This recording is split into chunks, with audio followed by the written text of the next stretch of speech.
My name's Michael Balderstone from the Hemp Embassy.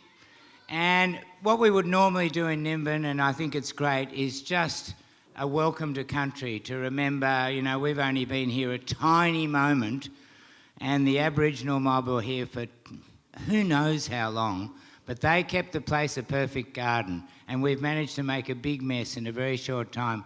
We talked about this a lot last night at the opening ceremony. And, you know, Nimbin's close to the Aboriginal people and lots of respect here, so it's nice to remember how it's their land, really. We just came along and stole it. Anyway, there were a couple of things I was going to talk about really briefly. One is we had this big raid on the Hemp Embassy, you've probably heard about, on Thursday. And there's been a lot of stories in the paper, but in fact the police were very polite. It sounded much worse than it is. It sounded like heaps of weed, but in fact, you know, if they bust you with a 10-kilo cake with, you know, half an ounce of cannabis in it, you get charged with 10 kilos of cannabis. And at $12 a gram, like the police computer works things out, you know, it sounds terrible. So it was nothing like as bad as it sounds, the bust.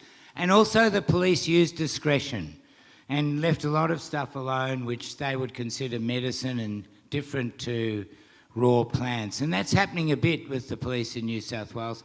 And I'm not going to really talk about it because it's such a grey area, I'm almost not game to. But what it does show is it's not the police that are the problem as much as the politicians. The politicians are just left behind and leaving Australia way behind on this, which is pretty shameful considering, you know, we're supposed to be a progressive, smart country and all the rest of it. And the word is out there that it's an extraordinary medicine.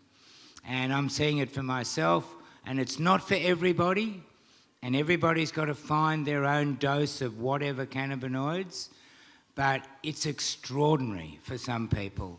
And a lot of people are coming to Nimbin now, wanting to try medical cannabis, and I'll tell you, 1 in 10, it completely changes their life in that moment.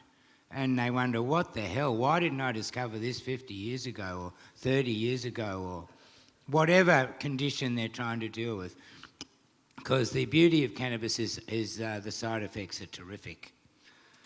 Anyway, there's nothing else I'm going to talk about much except I want to introduce Elvie, who's getting legal cannabis from America.